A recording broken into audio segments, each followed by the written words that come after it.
I'm going to tell you a bit about these beautiful living worms and kind of the story behind them.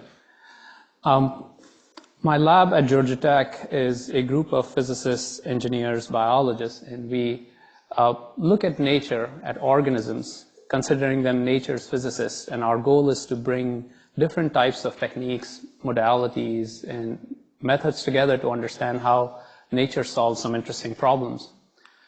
In this, we're kind of very promiscuous in the systems we approach. We kind of adopt the Krog principle that for every question there is a system in which it can be best suited in. And so we study physics of life across scales, from single cells, how life may move without using ATP and uses calcium, why we blink, why we evolved the ability to blink, how insects can get rid of their fluid excreta, all the way to complex dynamics such as how cells talk to each other, and today's story of how worms can tangle each other. And I put this video for Corentin, who's talking about active solids. We're exploring sled dogs in Alaska as an example of active solids. So just for you. For the early career researchers, we also run a jungle biomechanics lab in the Amazon rainforest. Really, we take students, not just in our lab, but across the US, and it's a competitive application. People apply, and we kind of take them for a walk in the woods to explore new ideas, kind of driven by this quote by Eisner that suggests that the urge to explore and the curiosity, the ability to discover can be developed. So we take people into these amazing biodiverse places, and we do effectively science under a tree. As shown here, it's farm to table. We grab organisms and set up our labs. And here's an example from last year. Avanish, who's a theoretical physicist, took a walk with us and discovered these beautiful caterpillars and exploring kind of the pneumatics and structure in these systems as they walk on these topological structures. The thesis kind of today that sets the tone for the worm blobs is classically, as physicists, we think about collective dynamics and emergent dynamics, always starting from the spherical cow, which is kind of a point-like or colloidal-like particle. And this is manifested in nature. Colleagues who study bees, fire ants, even penguins. But as you take the individual element and kind of stretch it out a little bit, you get to what I just showed you with these caterpillars. But to an extreme limit and with flexibility, you get these kind of polymer-like, worm-like systems. And so what happens is as you stretch these systems, you go from kind of these smaller, slightly oblong, staple-like structures that may resemble fire ants or bees, creating these dynamic adaptive structures as they get topologically entangled, to, as you stretch this ratio to create geometrical complexity, to create birds' nests, and to its fourth quadrant, where we typically shy away because both the geometric and topological complexity is very, very hard, both mathematically, physically, and engineering-wise, to harness for useful functions. But therein, here we look towards nature to see how nature kind of harnesses this topological and geometric complexity to do useful functions. And this kind of is rooted in this kind of science fiction vision. Is could we take kind of these complex things that could shape, morph, and create these blobs? And typically, these are the stuff of nightmares. So this is from Netflix, but Stranger Things. But typically, imagine these filamentals-like things, soft robotics or materials, could kind of fall from a table, squeeze under a door, do immense things, whether in the ocean or in space. But I argue that building these things is not because we lack material science. Over the last 60 to 70 years, we've understood a lot about soft matter. In fact, so much that it shapes the way we think about our synthetic structures, just like each era of our materials shapes the way we think about engineering things. So now we think about these structures made from soft materials, but we lack a certain gap in knowledge to go from the material science to kind of the collectives, really encoded here very well by P.W. Anderson, that we lack kind of the physics. So the thesis I have for you today, and hopefully in the next 30 minutes or less, I'll convince you that worm blobs serve as a fantastic system to kind of look at this missing physics so that we can kind of think about the tangling physics as well as it could inspire these soft robots. And we've written a soft matter review paper kind of articulating exactly what I just told you as we go from the aspect ratio to activity and how already there are emerging ideas that we can use to create these adaptive structures. So with that, let me tell you how this journey began. I did my PhD at not too far from here in the Bay Area at Stanford. And for the 5 years I was there, this is a lake which is actually dry, and there was a drought. And some of you who've been to California on the Stanford campus will notice the Hoover Tower. And it never rained, so this lake was dry. But I did continue there for my postdoc, and one day it rained. And so everybody, all the grad students, undergrads, everybody took a walk around this emergent lake, and I stole a pipette from the lab and a water bottle and tried to, essentially had a question in my mind, what kind of life emerges in a lake that is in an ecosystem that has been dry for 5 years? And as I was walking around, I saw something, and I did what naturally any of us would do. I took a stick and poked it, and to the horror of my girlfriend and to my delight, it was alive. So here you'll see.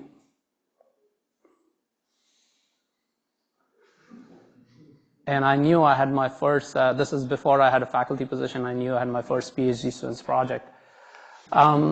So this is where the worms, where the water recedes, but the worms are actually quite happy and healthy living in this wet granular matter.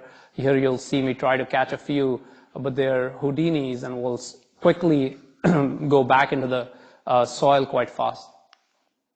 So fast forward a couple of years, worked with Yasmin, who's a postdoc in the lab and then now a faculty. And let me introduce you to the protagonists. These are California blackworms or Lumbricus variegatus. They're really, really flexible, highly anisotropic particles. They can grow up to 3 centimeters and about 0.5 millimeter in diameter. And here's Yasmin in the pandemic while everybody was baking bread. She's playing with basically living dough of 50,000 worms. So these are just worms, really entangled, so they're cohesive. And they flow through her fingers, and you could drop them and they would bounce. Really, it's like a living silly putty. You can make small blobs, you can make big blobs, and you can try to write the name of your university or the journal you wish to submit to. We tried it, it doesn't work. But editors are not swayed by this gimmick. But these are worms out of water, but in our lab we have cultures of now hundreds of thousands and millions of these blackworms in Georgia Tech, and they're pretty happy in these kind of environments. So one of the first questions we had is, why do these worms form blobs? And naturally, some of you may start to form this hypothesis based on the data, is that they might be reducing evaporation. So here's Yasmin putting worms on a plastic container in air, and they start to kind of search for water, and in the absence of which they retract back and start to form this hemispherical structure, which kind of gives you a clue that they're trying to reduce evaporation. Of course, yeah. No, you said they bounce. Silly putty bounces when you whack it hard, and it doesn't when you drop it gently. What about these? Bounce was a strong word. They just don't splatter all over the floor. They hold their integrity through their really cohesive tangles. I see.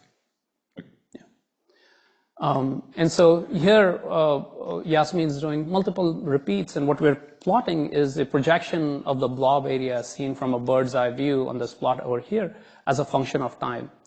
Really what this is telling us is a single worm in red over here dies in a few minutes outside water. But that same worm, if it is in a blob of 1,000 worms, is alive for, hundreds of minutes, a few hours. And that's because it can reduce evaporation. And you can model this as effectively each worm as a cylinder, and gives you some hint as to how to pack cylinders in a sphere, and that's what they're doing.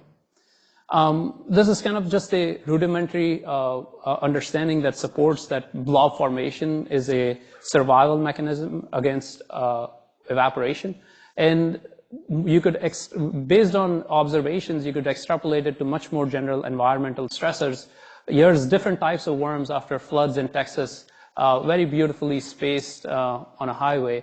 There are different types of worms, tube effects that are found in sewers, and so speculation is that sewers are again very harsh environments and these worms can form blobs.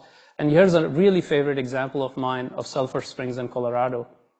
Sulfur cane is full of toxic gases. If you're going into sulfur cane, can't go in there without self-contained breathing apparatus. Just like a stinky, muddy, goopy hole in the ground. than deadly to humans and most other creatures. That's full of life. My initial reaction when I first saw the worms was, wow, there's really something living in this cave. And it immediately made me think they could be a new species that would probably live nowhere else on the planet. To keep these worms alive between the cave and the museum, my homemade method of oxygenating these worms is just to aerate them through this little straw. Okay, this is not how we keep our cultures. So I'm going to tell you, there's a few stories to tell, but I'll focus on one a little bit in detail, is to ask what can worms tell us about unraveling tangles. And some of you may be familiar with this ancient Greek myth, is that about 2,000 years ago, there's a young man who walks into this town of Gordium, and the biblical myth goes that whoever will untangle this knot on an ox cart will go on to rule all of Asia. And so the story goes, Alexander the king, great, kind of takes out his knife and cuts the Gordian knot.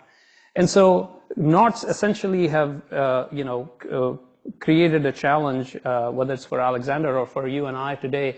All of us have drawers in which we have these Ethernet cables or headphone cables stuck. And so the kind of question is, what can worms teach us about unraveling tangles? And so these worms, seen again from a bird's eye view in real time, this is in a shallow dish of water. You can see how beautifully they tangle up. They form these braids, they wrap around each other, and you can start to see how they assemble into a blob. This is one of my most favorite videos. You can start to see the structure assemble. And it's pretty complex, and it's really cohesive, as demonstrated in Yasmin's video. It holds its shape. But here's what Harry discovered while working in the lab one day. In this aquarium in the corner, he was working on these worms, and he's shown a UV light. And he made a remarkable discovery that the worms completely dissipated and unraveled this tangle. Here's a zoomed in video from a microscope. So here's a worm ball, and this is real time. So if you blink, you'll miss it. You'll see that by providing a stimulus, which is wires from a 9-volt battery, he's just giving them a little bit of a jolt. The worms are fine.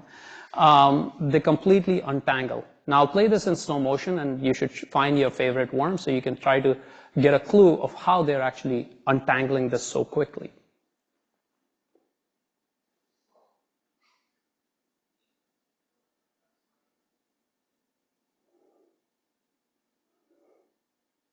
So if you focus on each filament, the answer to this puzzle is right here. And so that's the rest of the story that I'm going to tell you. The first step was to actually pair and quantify kind of the geometry and topology of this tangle. This took us a long while, but effectively, eventually we figured out that we could use ultrasound the same as pregnancy, the one we use for pregnancy, and essentially scan these worms, and using some segmentation and manifold learning, we are able to digitally recreate a 12 to 20 worm tangle over here in having its spatial coordinates in space. And working with Vishal, who's now a faculty at San Diego, and Jan, we were able to take this tangle and start to look at pairwise interactions of each of these pairs of worms. So each worm is colored in different colors. And so here, if you start to look at, say, these pairs of blue and yellow versus red and green, you can see that they're touching each other, they're close to each other, but they're not linked to each other, they're not intertwined. But there are pairs of worms, such as this green and orange, which are actually intertwined with each other. To quantify this, we borrowed terminology from knot theory, but effectively modified it for open curves using this linking curve matrix. The intuition here is that the linking number is 1 if you have two closed curves and they kind of link to each other, and it's non-1, is 0 if they're apart. Now, of course, this was modified for open curves, and there are details to this, but effectively we can get a linking number which is greater than half for open curves. That effectively means that they are intertwined and linked, and linking number less than half for worms that are just touching but not twined. We had to modify this because in a worm blob, contact is very important. Worms can only influence each other in this tangle if they are actually touching each other. And so we can refine this linking matrix with a contact linking matrix. Same concept, but now introducing the fact that if contact link is less than half, then the worms are not touching each other, but contact length greater than half is essentially the worms are intertwined and touching each other. And so this leads us to create a sparse representation of this tangle. Effectively, we are creating a matrix here where each node is a worm, and each vertex is essentially the contact link between them. And so you'll recognize that there are some worms that are not linked with any of them, and that happens. This worm is not linked with any of the other worms in this tangle, whereas some others are more linked than the others. A takeaway here is that the mean degree of connectedness in this matrix is about 2, which tells us that on average, each worm is braiding with 2 other worms. This number is important, and I'll come towards kind of the mean field theory in the end and tell you why this number is important to the untangling story. We next moved to dynamics, where we were able to write down kind of a Kirchhoff equation for a filament, including its different energies and applying just a random activity at the head. And even with this, in silico, this starts to look like what a worm does, of course, with just random motions. But we need to now use this framework to impart some smart choices for the head trajectory, because the worm for tangling and untangling is actually encoding in very specific trajectories. But this is a start to a single filament simulation. We then move to looking at both tangling and untangling worms, and we have to track the gaits of the worms, the heads of the worms, what they're doing, such that we can encode it into our simulations and then understand how they're doing this tangling and untangling. It's a little bit hard to see the gaits, but we've analyzed this, that both the helical gaits and the tangling and untangling have similar features, and it's easier to see this with just a single worm. This is a remarkable video which shows the worm actually, the head is actually doing kind of this figure 8 motion. It does right and then left clockwise and anti-clockwise. It keeps changing its direction. This is what you also saw in that video, the high-speed video, as they untangle. This is actually, we thought we were the first to discover it, but a biologist, Charles Drews, discovered that these worms are one of the first to actually do escape swimming. Worms typically don't swim, they crawl, but they have this escape gait mechanism to swim. So we can try to create just a simple 3-parameter model for the head gait as it moves. So here's the head turning at some rate alpha, and it goes blue, so it's going in a clockwise direction for a certain time, 1 by lambda, and then it switches and goes left. So it's this figure 8 motion. There is 2 time scales in this problem. There's an intrinsic time scale 1 by alpha. So how fast it turns. So when it's tangling, it can move slower, and when it's untangling, it moves faster, which is why the tangling real-time videos were just a regular camera. The untangling, the intrinsic time scale, it turns faster. We have to use a high-speed camera. A second time scale is a switching time scale, 1 by lambda. The rate at which it switches from going clockwise to anti-clockwise. We created a dimensionless number. We refer to it as a chirality number, which takes the ratio of these 2 time scales. The intuition here is as follows. If you have gamma larger than 1, effectively the worm constantly just keeps on turning, and it creates these chiral trajectories. But if gamma is less than 1, then it switches, and it kind of does this figure 8 motion. So gamma, this dimensionless number, essentially controls, as I'll show you, whether it tangles and does these chiral motions, and or switches much faster and untangles. This is kind of encoding in now to create a stochastic differential equation where we have 2 kind of key variables, the speed and the turning rate, where the turning rate for both of them, we have to add in some noise, and then the turning rate has this switching term from +1 to -1 at some rate lambda. And then the speed is just effectively moving in the direction with some added noise. And then all of this is happening in 2D, but you can't have any tangling if you just do these simulations in 2D. And so these worms move and turn around in 2D, but then we give a 3D in the Z motion, just a small drift where it's a forcing function in the third D. This is such that they have a 3D drift so that they can tangle, and they kind of obey the same rules. And so here's simulations now of multiple Kirchhoff rods showing this behavior. So recall again, gamma larger than 2, we started from this untangled state, and as they kind of do these kind of chiral motions with gamma greater than 1, they start to form a tangled structure. On the right-hand side, we start... Very quick, are the chiralities all the same of these on the left? No, they're not. Okay. But they're just switching very, very slowly. Okay. Yeah, gamma is large, but they will switch. It's just at a very low rate. On the right-hand side, we start from an initial condition, which is from one of our ultrasound biological data sets. And now gamma is going to be less than 1, so they're going to switch faster. And voila, you see that it in silico untangles. And the bottom shows you the kind of contact link graphs that kind of confirm this intuition. So we have a model, we've informed it with biological experiments. The last part of this puzzle was to kind of create a mean field approach such that we can understand how the gates inform kind of the topology. So if you imagine this 3D tangle this way, imagine now if we took a cross section and just imagine the gate of a worm moving in a mean field with obstacles at some distance, where each of the obstacles represent the other worms. And effectively, we want to input different head dynamics to understand some degree of tangledness. And so if you imagine in this mean field approach, we have these obstacles, P, which are spaced by some geometry, L, and we can have the same idea of a head trajectory moving with a certain turning rate, and then it's going to wind around these pegs, and it can switch. We still can hold the same chirality number, which shows how fast or slow they wind around these pegs as it moves through this obstacle. And an additional geometric number, which is scaled by L, which is the spacing of these pegs, has to be introduced. This kind of gives you the intuition that if the loop number, the R, is less than half, then these head trajectories are forming shallower loops and they don't actually wind around these obstacles. But if loop number is large, then they can encompass larger amount of these obstacles.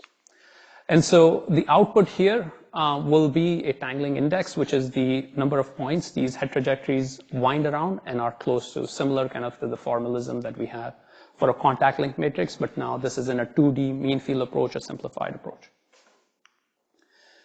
Okay. So essentially the question we are asking is, what is this tangling index? How is this tangling index a function of these two dimensionless parameters, gamma and R, where tangling index is the number of worms, the number of worms a worm tangles with. So here are two mean field trajectories. On the top, it's for R. The R is the same in both the cases, 0.9, but the top one shows a larger gamma trajectory where the worm head gate is moving through this mean field, and it's actually not switching its rate as much, and you can start to see that it's encompassing and winding around many more of these obstacles. On the bottom plot, you observe that it switches, so gamma is less than 1, is actually small, and so it actually unwinds around these pegs. And so the net effect is that when we draw a phase diagram of the loop number versus the chirality number, these 2 points are situated in kind of the red is the tangled region, and the untangled region is shown in blue. And the color map shows you the tangling index, and I'll walk you through this plot a little bit more in detail. So the tangling index is effectively the number of worms a given worm braids with. The red area, which is tangling index greater than 2, effectively gives you the connotation that it's a fully linked contact link matrix. Each of the worms is connected to each other. In the untangling region where the worm tangle dissipates, the tangling index is less than 2. The worms are not connected to each other. And we're dividing these two with a critical tangling index, and here's where the number 2 comes back, which I said where the worms seem to lie close to, and it's denoted in white. And this essentially connects each worm to 2 other worms, and so you have a critically tangled network. When we superpose our experiments on top of this phase diagram, this is hundreds of experiments analyzed, we find that the worms are actually controlling their topology of tangling and untangling only through gamma. So they're changing their switching rate as they untangle, so to going to lower switching rates. And the R in the experiments remains relatively invariant. The critical tangling, which the worms have, holds an interesting mathematical puzzle connection. And here, effectively, if you track the head trajectory in this mean field obstacle path, it forms effectively this figure 8 as the worms are doing. So if you focus on one of these pegs, you'll see that the head trajectory winds a clockwise, first a counterclockwise loops, and then it kind of cancels itself out by forming a clockwise loop. And this is related to essentially a puzzle that mathematicians like to ask themselves when they have, is how do you hang a picture on 2 pegs so that the picture falls if either of the peg is removed? I don't know if anybody knows the answer, or should I spoil it for this room? Okay. If you don't want to know the answer, then close your eyes and ears. And the answer is to wind the rope in this figure 8 fashion such that you can now imagine if you take out any of the pegs, the picture will fall. And this is close to what the worm trajectory of this figure 8 effectively does. And the idea here that we're kind of finding is that the worms lie close to this critical trajectory, so it gives them a topological quick release mechanism. Now, this is a stretch, but I'm going to give you an intuition the way I kind of think about it, that essentially this evokes the idea that the worms, if you remove one of the worms, effectively the whole tangle falls apart. This is not something, if we design amorphous tangled materials like our masks or bandages, we want that if one filament is removed, the whole thing collapses. But in the case of the worms, this is relevant because this is a biological safety mechanism. They escape from predators this way. Over the last 7 years, we've been studying these worms, looking at robophysical principles, how these kind of tangled materials move. We've applied polymer physics principles to understand ideas from polymer physics, thinking of this as a tangled active matter kind of system, as well as just exploring the biology of these things, how they respond to environmental stimuluses, how they shape shift, how external forces can mediate and refine these structures, and how they exert forces. Over the next couple of slides, I just want to kind of show you a few preliminary things that we are working on that have not been published, just to tell you the amazing things these worms can do. Harry discovered that these worms not only can crawl, but they can actually form these buoys and float. So typically the worms are in this granular matter feeding, but here one day he came in and he found that they had stuck themselves to the air-water interface and now can actually move and hang around in this truly bizarre thing. Here's a video he's made of 50,000 of these worms, both in a side view and the top view, really kind of evoking interesting topological principles where the 2D constraint of these tails needing to latch on the air-water interface informs and guides the 3D topology of the emergent filament network underneath it. Very rich problem that we're trying to kind of explore. We've also figured out that these blobs are actually very motile and functional. Here you'll see in a big bucket these 50,000 worms forming these buoys, and as soon as we give food, they act as mini Roombas and go and suck up the food. So they're quite functional, and they use these structures to do interesting things. With a phenomenal research scientist in the lab, we're exploring kind of tangling-induced phase separation that these worms exhibit in response to exogenous stimuli such as temperature and oxygen. And with colleagues, we're now exploring kind of these new adaptive robotics. So here's a paper we've submitted on building these soft robots with Rob Woods and Justin Werfel's group, trying to mimic some of the behaviors we observe to open up these kind of complex, soft, slender robotic things. Ishant, the postdoc in the lab, is exploring the ideas of living knots and tangles across scales because the principles of elasticity theory hold across scales. And so we're fascinated by thinking about not just worms, but other things all the way from bacteria to snakes, why and how they knot. And so with this, I'll pause here, and hopefully I've convinced you that worm blobs are a phenomenal system to study active matter physics, tangling active matter physics, as well as soft robotic collectives. And I joke we've opened a can of worms. With that, I'll pause. Thank you.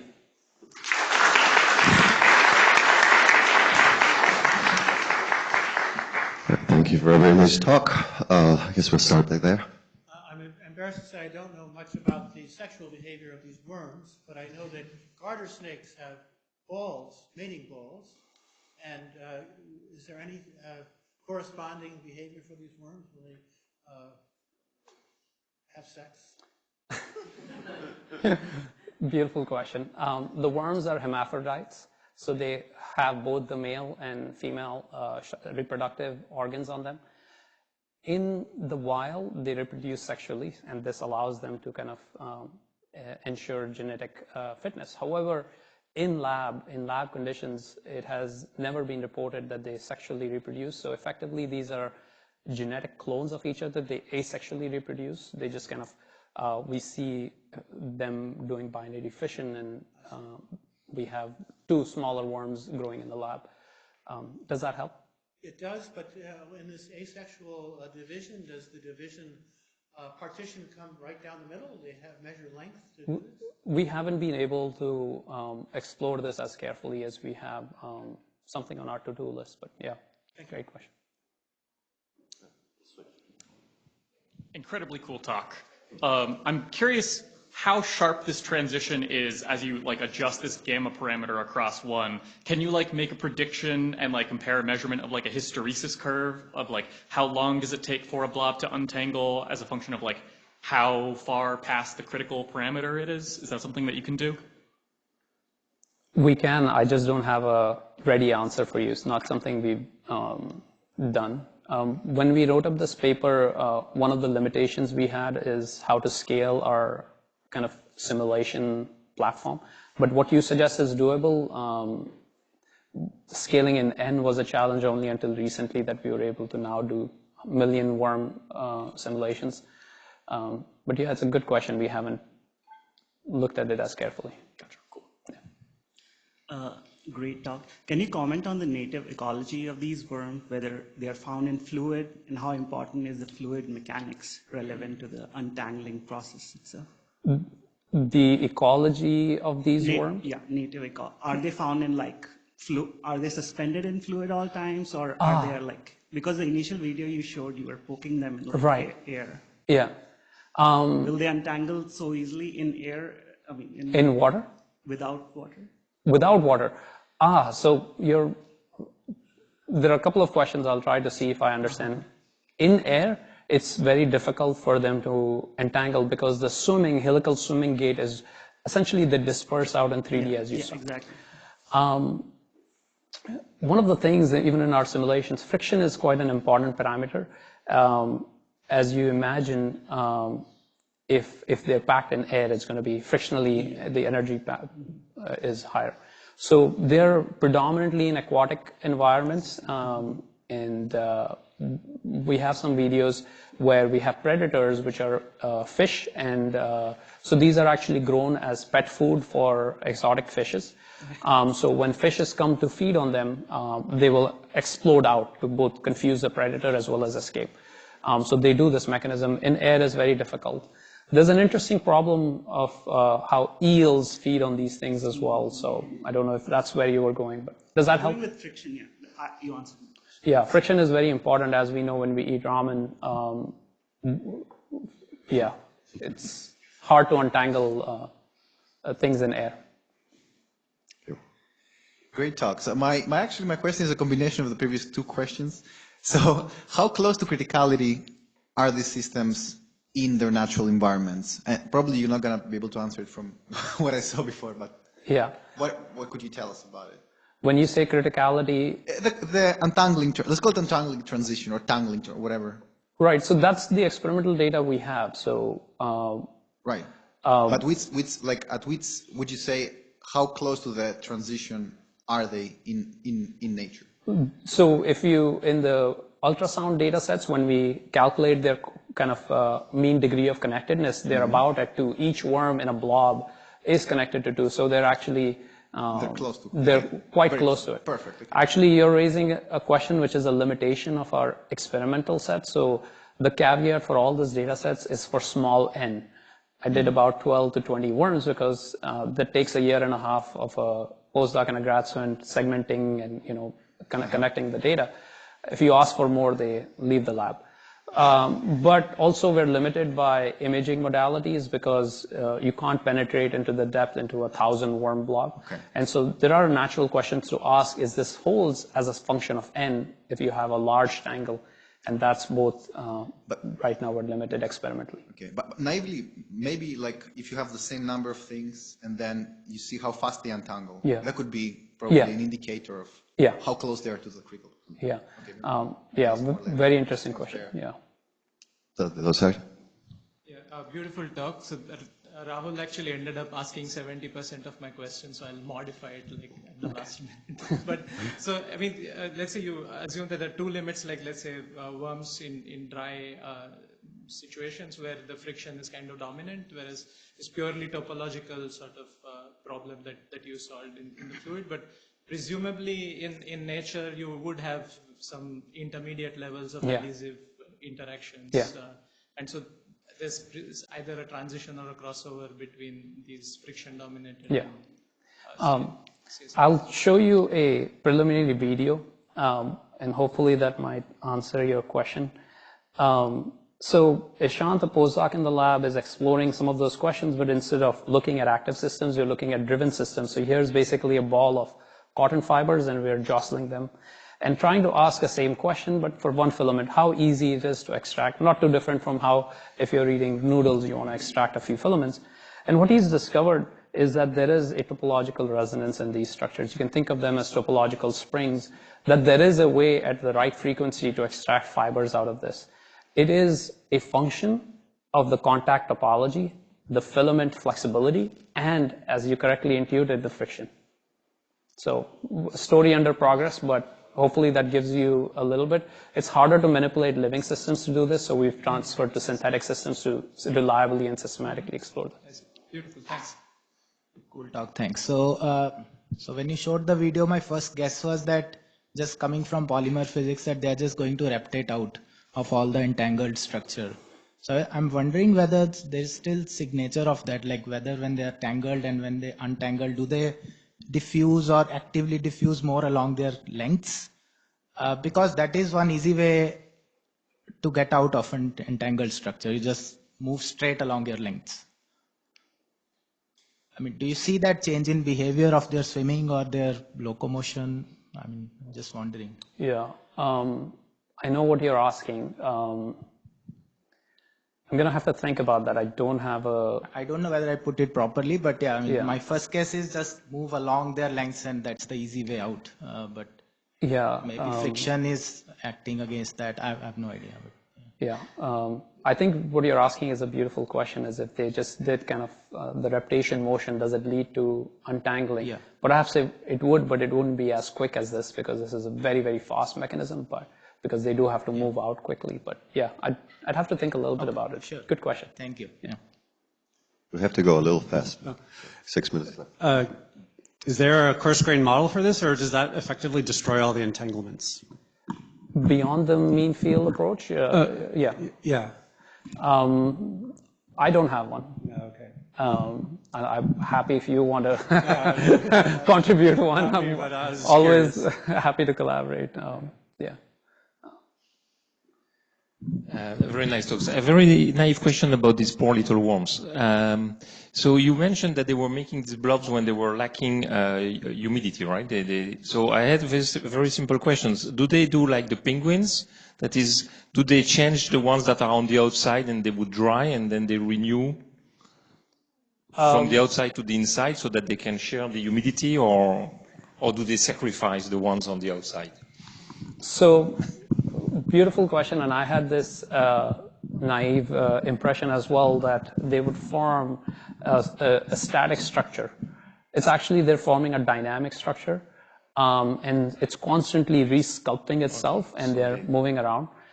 We know this because if you can put some marking on the ones outside, they will move inside. Unless you take a big blob and then you put some extreme environmental harsh thing on them, and so the outside one, if it's jammed, then the internal ones sit in there because then they're protected till the next time water comes and they come. And we do this by taking a crude experiment, is just take a blowtorch and you make a souffle of worms and then leave it for a couple of days and then throw it in water and the inside ones are alive and come out. Yeah, just if you doubt it, yeah, we have done that too. Yeah. Fish eat them, so, they're food. Did you describe a computational model for these or not? I'm just wondering. And in that, are they propelled everywhere along their length or only from their head? Only the head. But as an organism, is that what they actually do? Yeah, that's right. That's what they do. Let me see if I can show you a video. I mean, doesn't the musculature propel them all the way along their length? So if you watch these two videos, I don't know if they'll play, but if you watch, notice that the tail basically sits in place. It's like a force follower. The tangential motion comes predominantly from the head, and then the tail follows the same curvature. And that's what we incorporate. It's a tangential polymer, effectively, with about some percent, maybe 5 to 10%. Really just head-driven, essentially, you're saying? Except when they, actually, I shouldn't say. I mean, roughly. Roughly. Just head-driven. I see. And in that model, if you just studied Nitin's question, if you had a blob and you asked how long one takes to get out as a function of length in a simulation, is it simply linear?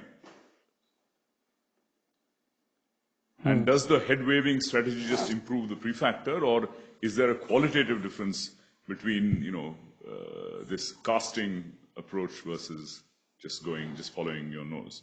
Yeah, that's actually a very good question. I can ask. I mean, it'll be very easy to check. Yeah, we can check that, and I'll. Right.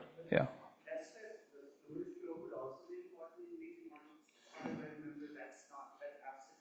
Yeah, we don't have any. Yeah, you're right. No fluid flow.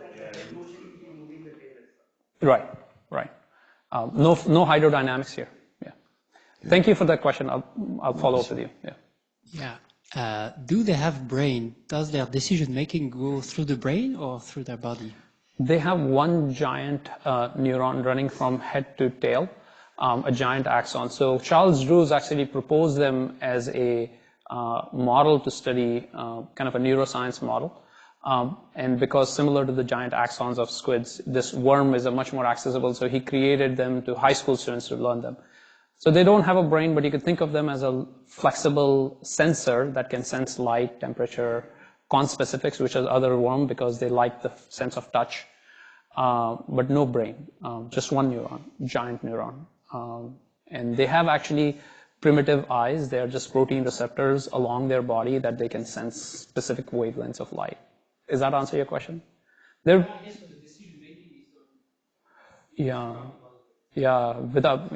are overrated, right? Yeah, it's all embodied cognition, and basically, like many other systems, they're doing lots of things. Like cells, they're doing so many things without a brain. Okay, last question.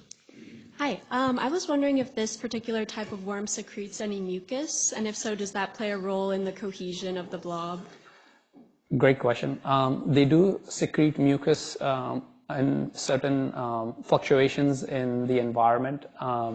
That's a protective mucus, or if there are leeches in the culture that they're trying to prey on so that they can kind of escape.